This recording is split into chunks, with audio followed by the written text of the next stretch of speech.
Frente Cívico somos mayoría de Jaén, tenemos la suerte de haber recibido a Pedro Montes, que es un economista del Servicio de Estudios del Banco de España desde 1969, si no me equivoco, y que ha publicado bastantes textos muy interesantes sobre el desarrollo económico en España y la integración en Europa y el euro. Está desde la integración en Europa, desde el plan de estabilización, a Maastricht, que lo publicó en 1993, el desorden neoliberal de 1999, la historia inacabada del euro del 2001, y recomiendan mucho, donde me he bajado la bibliografía, recomiendan mucho el golpe de Estado al bienestar, crisis en medio de la abundancia, que es de 1996.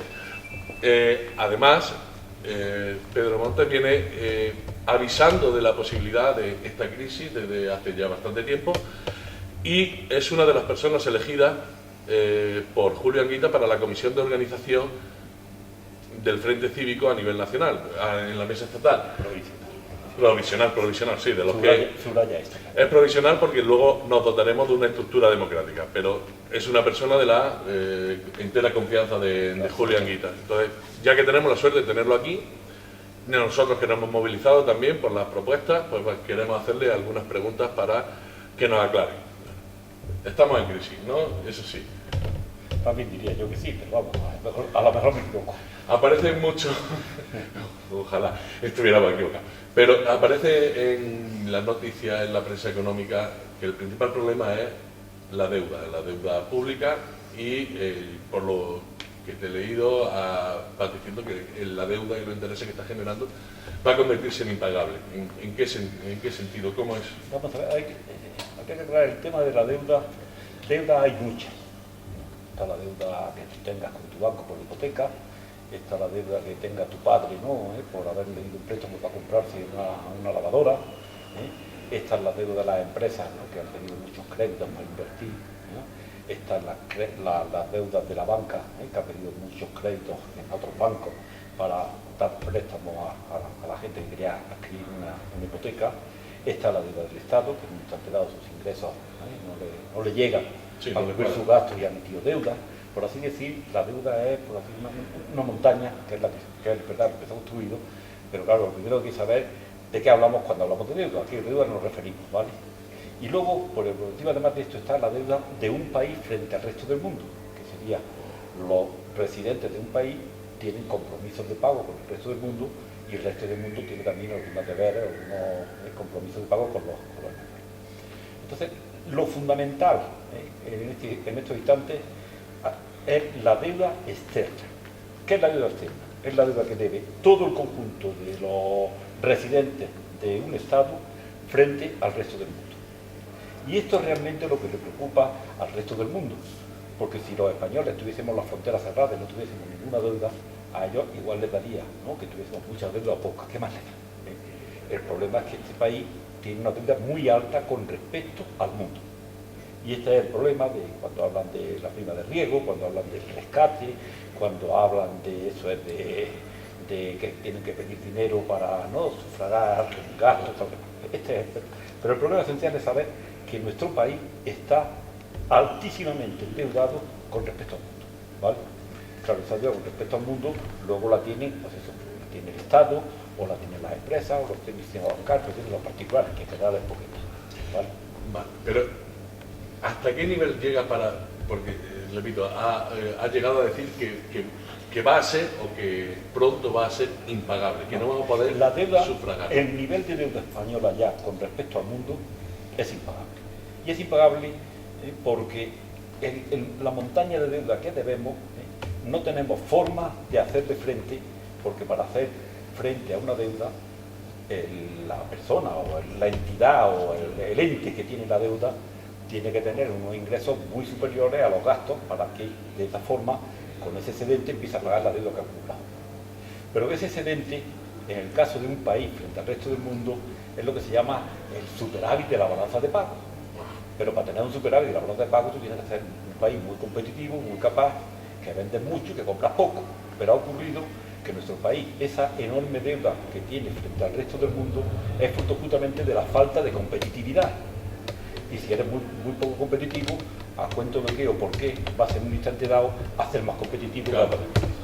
De hecho, todavía tenemos un déficit con respecto al mundo, y ese déficit lo que hace es acumular deuda.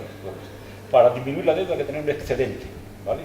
Eso pasaría en tu familia, ¿eh? Si tú gastas más que lo que ingresas, tienes un déficit y tienes que endeudarte. Si pasa el tiempo y sigues teniendo un déficit, tienes que seguir endeudándote y por lo siguiente la deuda aumentando. A medida que un país o una familia o quien sea va aumentando su deuda, se encuentra con que empieza a ser un prestatario peligroso, porque allá la gente no se fía tanto. Y no se fía tanto porque tienes tanta deuda que dice, ¿y este pagará o no pagará? Y este es el problema de España, que debe, si tengo la cifra en la cabeza correcta en este instante, debe como 2,3 billones de euros. Y eso está, billones de euros. Sí, Eso es. Casi dos veces, 2,3 el PIB. Es una cifra astronómica. Y como no tenemos excedente, ni vamos a poder tener excedente, pues podemos decir que hay un pagando. Esa es la deuda. Ahora bien, pues perdona, no quería preguntarme, ¿no? No, digo, es que yo veo ahí, entonces es cierto eso que veo dos sentidos. O tenemos más tejido productivo para producir ese excedente exportando, y luego, si es cierto lo que dice la prensa de derechas, que hemos vivido por encima de nuestras posibilidades, o quién ha vivido por encima de nuestras posibilidades. ¿Quién ha vivido? Tengan ustedes la decencia de reconocer quién ha vivido por encima de sus posibilidades y quién no ha vivido por encima de sus posibilidades. Los trabajadores no han vivido por encima de sus posibilidades. Sí, han trabajado mucho, se han creado algunos sectores, ¿no?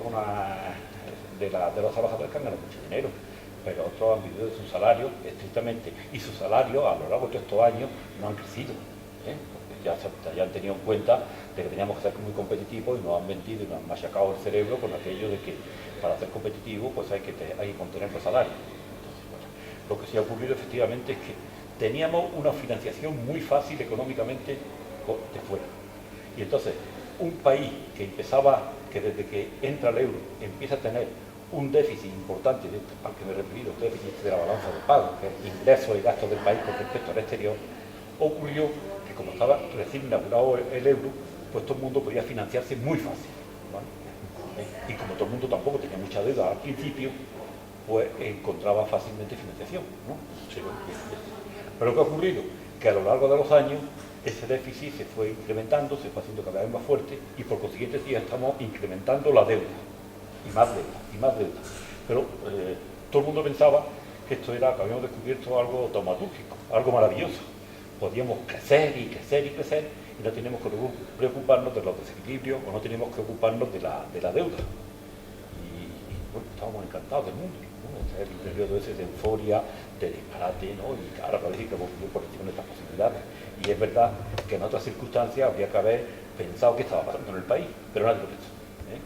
Yo tengo un recorte de prensa que no te enseño porque no lo verá la cámara, pero estamos hablando de un periódico tan serio aparentemente como El País, que en abril del año 2008, o sea, media hora antes de empezar la gran crisis, escribía, el euro nos salvará de la recesión.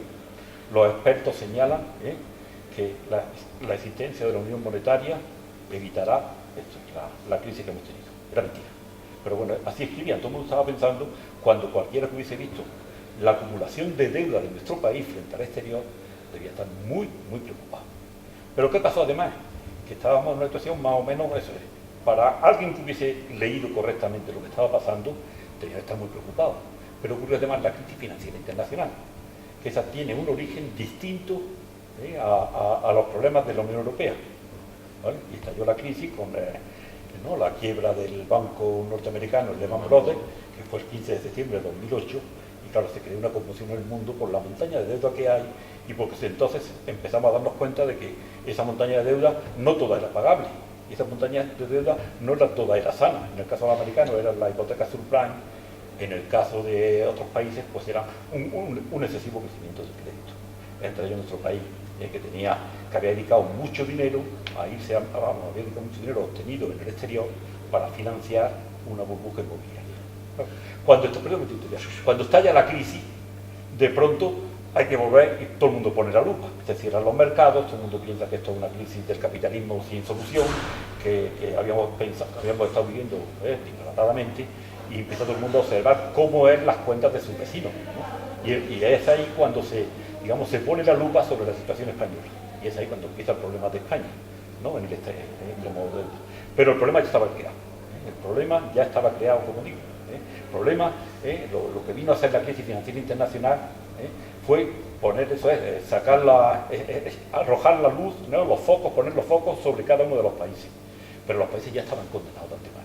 Por eso cuando los gobiernos dijeron no hay crisis o esto, estaban o engañando, que sería probable, porque yo no me imagino gobiernos tan incompetentes, y los gobiernos pueden ser incompetentes, pero los técnicos y los funcionarios pues ya se darían cuenta de cuál era la situación. Y fue ahí cuando empieza la gran crisis. ¿Vale? Entonces, para resumir, todo un proceso de acumulación de deuda, cuando se tambalea el sistema financiero por la caída de Lehman Brothers, todo el mundo mira y es cuando... Dice, pues España la tiene bien liada. Este es el tema fundamental. O sea, que viene, Luego, perdón, sí, que viene de lejos, que no es del 2008. Hombre, yo tengo algo, bueno, la mención personal debe quedar fuera. Pero yo escribí, primero porque, bueno, yo nunca me pareció el euro que era un proyecto correcto. Me parecía que era un disparate, fundir países con desigualdades tan enormes entre ellos y hacer desaparecer la moneda. La moneda te permitía pues, jugar una cosa llamada el tipo de cambio, que era la relación de, lo que valía una peseta, por ejemplo, contra el franco alemán o el franco francés, etcétera, etcétera. Qué cosa más rara, porque son economías muy diferentes. Y porque además la historia de las monedas nos venía diciendo que efectivamente las monedas de los países más poderosos tienden a revaluarse, tienden a valer cada vez más en términos de las monedas de los países más débiles. Sí, en términos relativos. La Evidente, diferencia aumenta. Pero llegó un instante en que dijeron, eso no importa.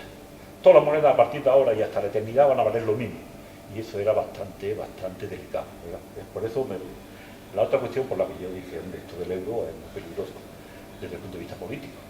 Si todos los países tienen que competir, y en esto compiten todos, y un instrumento que había sido básico para competir, como era la moneda, ya se disponía, ¿cómo se iba a competir?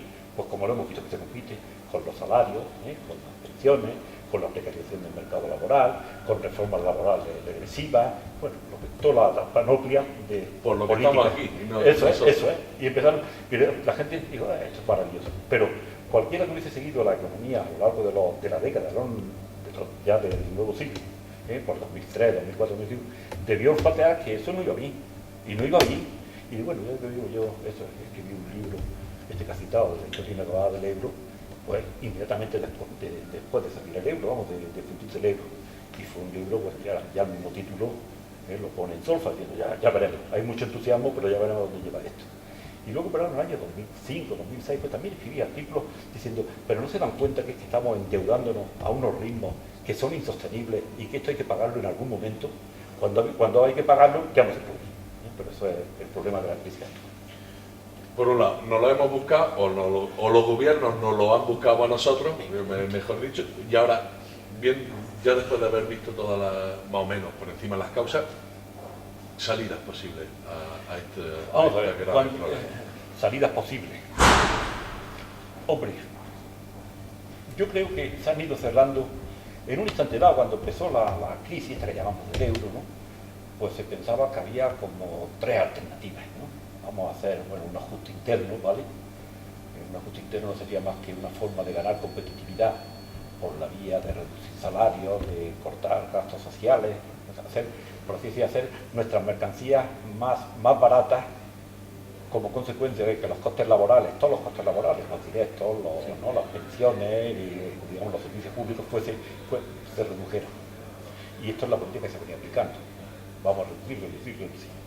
Y como vemos, pues bueno, esa reducción pues no acaba de desarrollar la economía y lo que está provocando es justamente un hundimiento progresivo de la economía, una destrucción del aparato productivo muy importante que nos haría falta para justamente producir, vender y tener ingresos para pagar la deuda, y luego aparte las consecuencias sociales que son evidentes. Luego hubo un grupo de gente más bien de izquierda que se pensó que antes de la crisis, pues hombre, lo que había falta era reformar Europa. Esto sería otro segundo grupo. Los primeros dicen, no, esto es medidas drásticas de austeridad, que es lo que hizo el gobierno el 10 de mayo, el gobierno socialista el 10 de mayo, y lo que venía aplicando el PSOE, perdón, el PP de una forma fraudulenta porque nos vendió Otro caballo, sí. Luego ha habido, como digo, en la izquierda ha habido gente que dice, hombre, vamos a ver si empezamos a reformar la Unión Europea. Y han hablado de eso del eurobono, de que el Banco Central Europeo pueda dar dinero a todo el que lo necesite, un poco en función de, ¿no?, de su angustia, etcétera, etcétera, hacer una unión con más flujos fiscales entre ellos, cosas, ¿no? Pero claro, Europa está hoy echada por los zorros, como se ve, ¿no? Estamos discutiendo. Y Europa pues nunca ha estado fomentada, ¿no?, por criterios y valores de solidaridad y criterios de homogeneidad y criterios de ir avanzando al bienestar social, sino que desde el momento que concebimos una Europa para competir unos contra otros y destrozarnos sin apura unos contra otros, pues estamos creando las condiciones para no hacer una Europa solidaria. Entonces hay un sector de la izquierda que todavía está pensando en la alternativa de otra Europa. Pero bueno, esto es como querer rehuir la realidad, querer mirar para otro lado, no enterarse del dramatismo que tiene la situación española, y esta sería la segunda alternativa, que es más utópica que cualquier otra. Y luego hay muy poquita gente todavía, pero ya el discurso empieza a calar y empieza a ser asumido, dirá, hombre, si el euro ha provocado esta situación tan dramática, que tenemos, bueno, primero la gran crisis europea, segundo la recesión también general, tercero, a algunos países lo ha mandado al infierno. Y cuarto, tenemos el propio, que es que estamos en la miseria más absoluta, o en la barbarie más absoluta, como quiera decirlo. Porque eso de repetir indefinidamente que tenemos el 25% de paro, como si fuese una normalidad, es un peligro debilitable. Si hablamos de los jóvenes, no nos contemos. Y si hablamos todos los ataques a los servicios públicos. Bueno. Entonces, hemos pensado, bueno, pues esto es. Aquí hay una situación dramática. Y a la situación dramática hay que tomar el valor de decir cuál es la salida para nuestro país.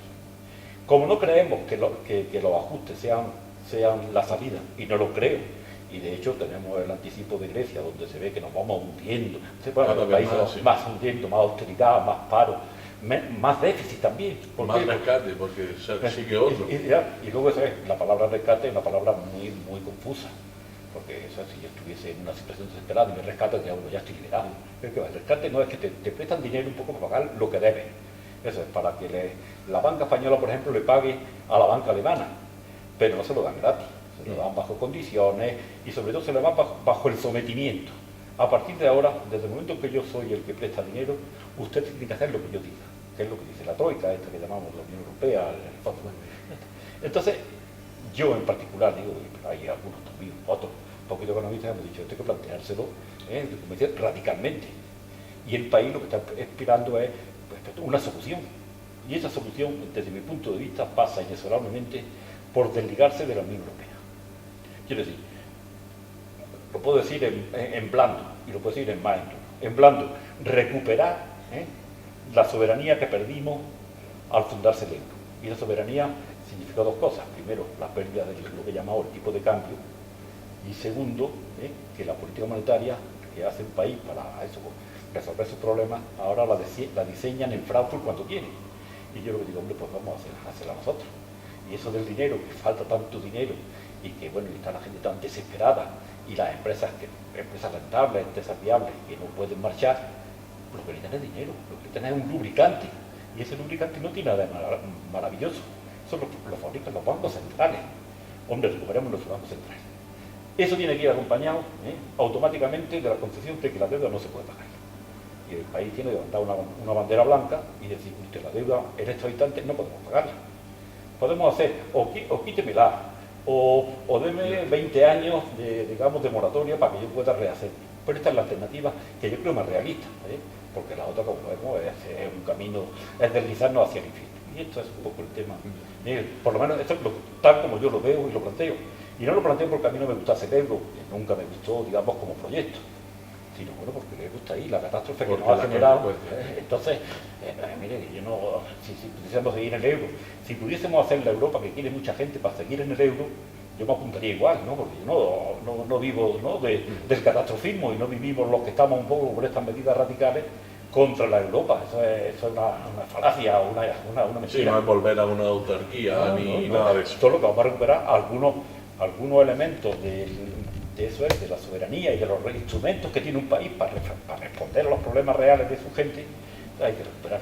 Y esa es la... Sí, que haya respuesta. Y yo seguiría, pero por las cuestiones económicas, pero quiero traernos hacia el Frente Cívico. Muy bien, muy bien. Vamos a ver. ¿Qué función puede o podemos cumplir, yo, ya que somos parte muy bien, en este, soy muy bien recibido, y porque efectivamente hace falta mucha gente para luchar contra lo que hay.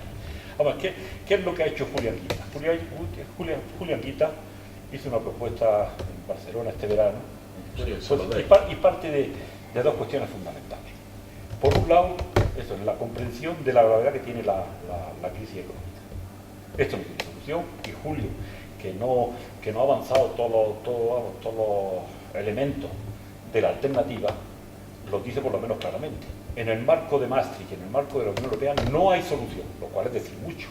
Si en el marco ese no hay solución, pues no hay que correr mucho para pensar que habrá que buscarse una alternativa muy parecida a la que acabo de comentarte, que por lo demás, Julio está de acuerdo, porque hemos vivido mucho tiempo juntos sobre estos temas, y además estábamos juntos en Izquierda Unida, él de coordinador general, yo de un modesto miembro del Consejo Político, cuando se habló de esto de Maastricht.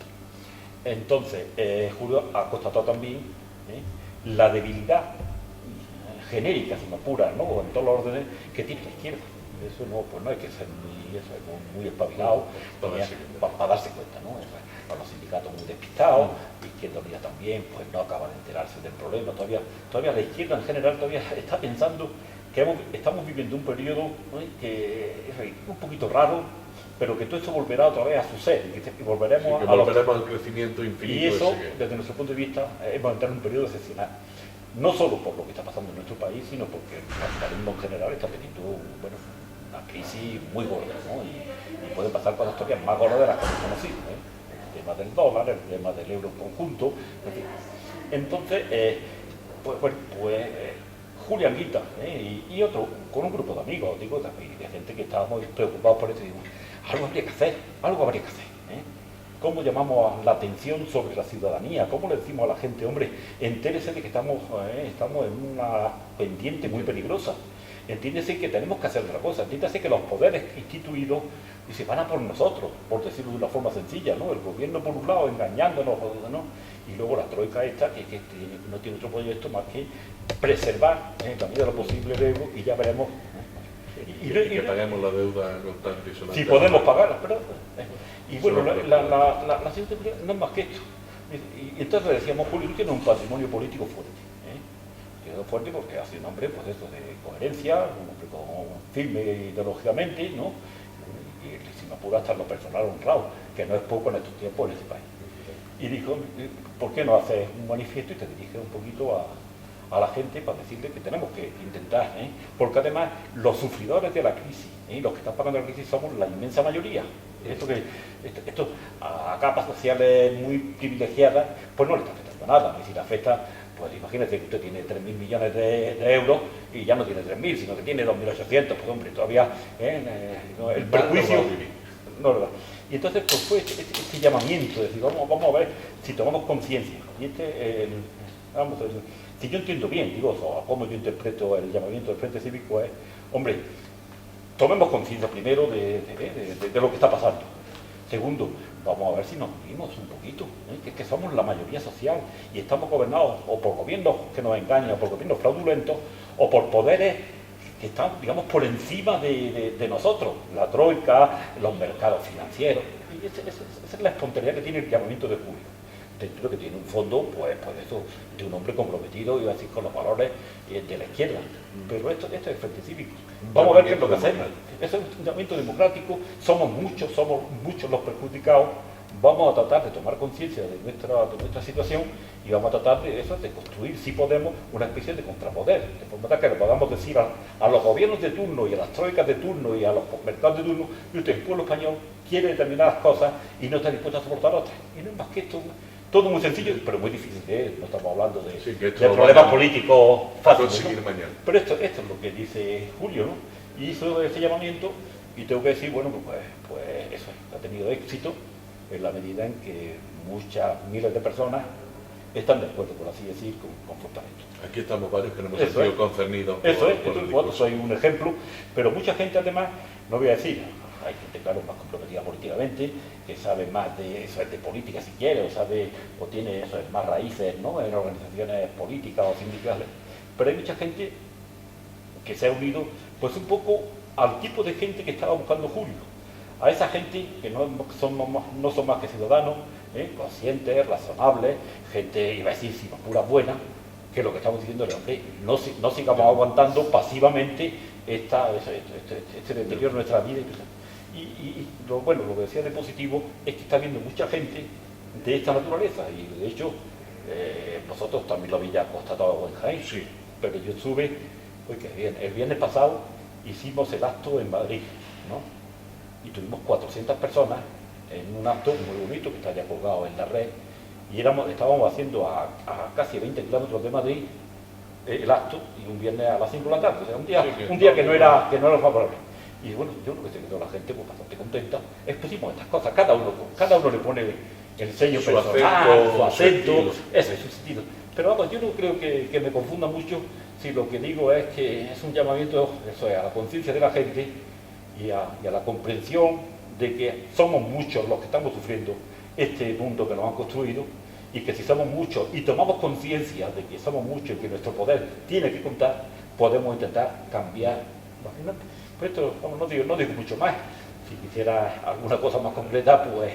Pero en todo caso, además, esto está de una forma incipiente. Como pretendemos hacerlo muy democrático, pues veremos qué es lo que conquistamos. Yo ahora ya para ir, nos dicen que las políticas que se llevan a cabo son las únicas posibles, las políticas neoliberales. Ya te he dicho que no, además, digo... Sí, no, pero han calado de tal forma que tenemos que aceptar que nos azoten o que nos darnos latigazos, porque es la única posible. Sí, casi pues no me puedo yo creer que sea la única posible.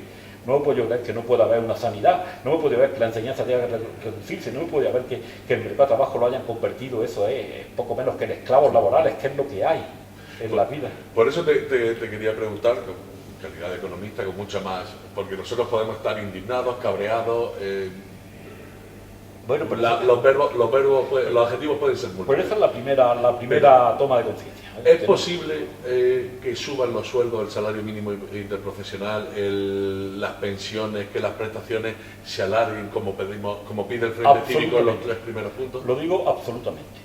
Mira, lo de los salarios es una cosa más complicada en el sentido de que las empresas tienen que obtener beneficios y tienen que sobrevivir, ¿no? Pero vamos a ver, yo he hablado antes de recuperar las funciones del Banco de España. Hoy no están garantizadas las pensiones, ni están garantizadas las prestaciones por desempleo, ni está garantizado el sueldo de los funcionarios, no está garantizado. ¿Por qué? Porque es el Estado, para cubrir este tipo de gastos fundamentales, tiene que estar, por así, a la luz de que se consiga el dinero necesario externamente, ¿vale? Y eso es producto, como te he dicho, de toda la actividad económica que determina o un excedente o un déficit. Bueno, pues es verdad. Pero yo también puedo plantear, oiga, ¿por qué no utilizamos el Banco de España? Como hizo, por ejemplo, el señor Obama con la Reserva Federal Americana, que se la tiene mucha envidia. Oye, qué bien lo hacen los americanos, ¿no? La Reserva Federal era un banco central de un país, no un banco central de 17 países que tienen que responder a una diversidad de cosas. Y entonces, yo diría, oiga, lo que tiene que hacer el Estado es garantizar las pensiones. Cuando haya déficit, cuando haya problemas, se le dice, Banco de España, deme dinero que yo tengo que pagar las pensiones. Y los pensionistas pues vivirán con menos estrangulados y pensarán, digamos, pues yo tengo más seguridad en las pensiones, gastarán un poquito más, y eso pondrá un poquito en marcha la maquinaria. A los funcionarios les pasará igual, porque hay que recortarles el sueldo a los funcionarios sistemáticamente, que deben haber perdido ya, digamos, del orden del 20-25%, ¿no? Yo que soy funcionario de educación, hay estudios entre el IPC y lo que nos han quitado, que en los últimos 5 años un 30% de 30 tantos, bueno, yo he hablado de 20 o 25. Hay estudios, bueno, a lo mejor no es exacto, pero nada por ahí. Oiga, pues sostenga usted de los funcionarios su salario. ¿Que está usted incurriendo en un déficit? Sí, pero será un déficit, primero, usted lo puede financiar porque la compañía puede darle el dinero que necesite. Y segundo, si usted empieza a poner en marcha la economía, posiblemente todos esos funcionarios, todos esos pensionistas y toda esa gente del seguro de paro y muchas empresas que no tienen hoy recursos para poner en marcha su pequeña maquinaria, pues podrán sobrevivir. Y a lo mejor nos podemos encontrar con que entramos en un déficit inicialmente, pero luego se pone la maquinaria en marcha y posiblemente se generará ese superávit que ahora es imposible por la vía de los recortes. Y se puede, a mí que me demuestre ¿Sabe lo que es un billete? Es un Sí. papelito que dice, mire, si yo cuando le pague, usted me lo acepta, ¿vale? Y se pone otra vez la maquinaria en marcha, pero sí, hay que tener en cuenta que no podemos poner la maquinaria y pretender al mismo tiempo pagar toda la deuda. Porque eso, la deuda tiene, esto además se puede ver a título individual. Tú imagínate cuál es tu salario y ahora ponte una cantidad astronómica de deuda. ¿Tú qué puedes hacer para pagar esa cantidad astronómica por muchos recortes que te hagan? No hay forma. No hay forma, ¿vale? Pues eso le pasa al Estado español. Junto al Banco de España, emitir dinero, también necesitaríamos entonces un tipo de banca pública, como tuvimos ese Argentaria que se empaquetó y se vendió. No, pero antes que Argentaria, que ya fue un proceso, ya entró en la privatización, históricamente había una banca pública en este país, y había los 5 bancos oficiales, el hipotecario, el local, el industrial, el agrícola, etcétera, etcétera, ¿vale? ¿Y por qué ha desaparecido eso? Eran bancos que podían, que podían seguir las directrices del Estado, podían seguir lo que digamos el gobierno de turno decidiera que era conveniente. Entonces hubo que desmontarlo con el mercado único, ¿no? Teníamos aranceles, había un control de capitales. Un país no puede permitir que los capitales se vayan y vengan de donde quieran, ¿no? Había una ordenación, bueno, había una panoplia de instrumentos y resortes que era lo que se entendía por un Estado civilizado y soberano.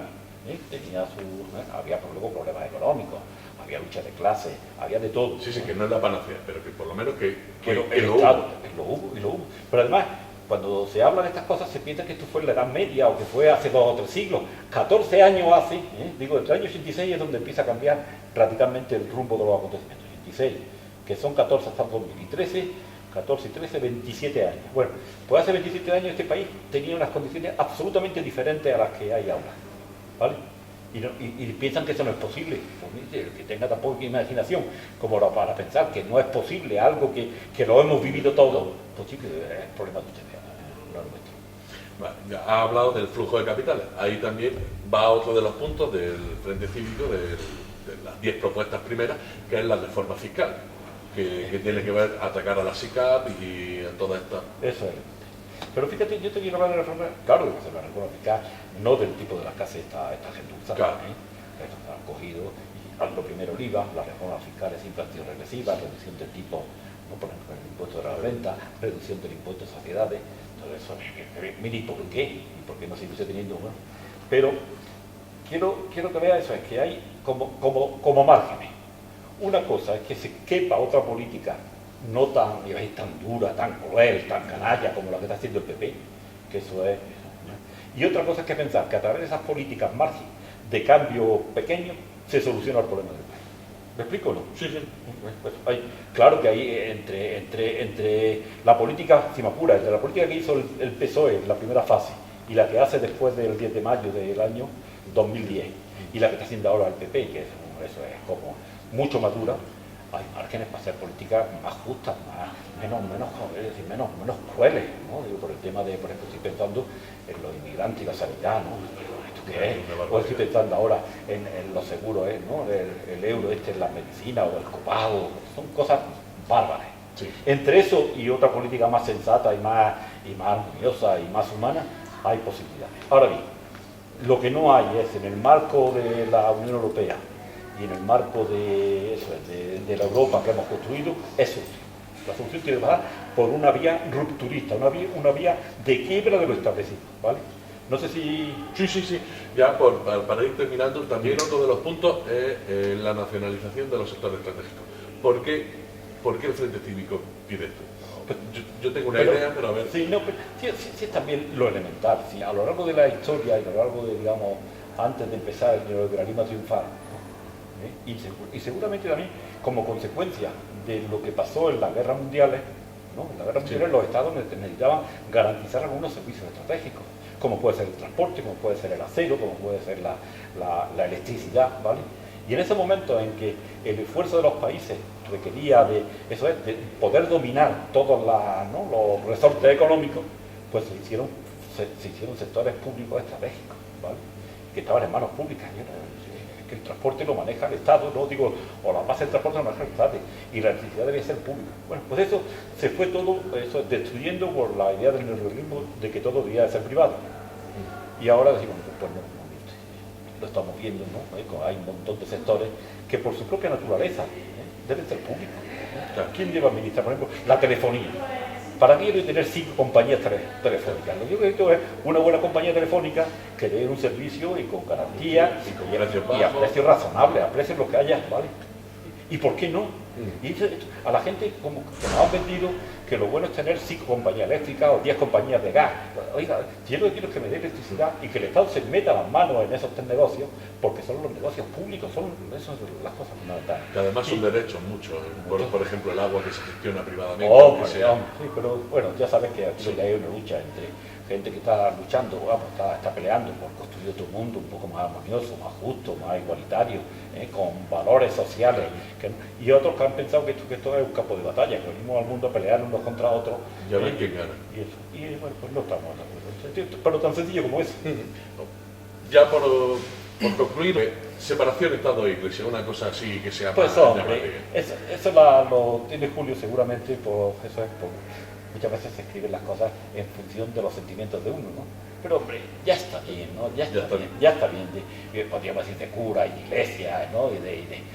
Ya está bien, ¿no? Entonces, tenemos derecho a vivir con una cierta racionalidad. El que crea, no me meto contra nadie que crea, sí, tiene su espacio. Su espacio, su privacidad, para creer, para no creer, para pensar.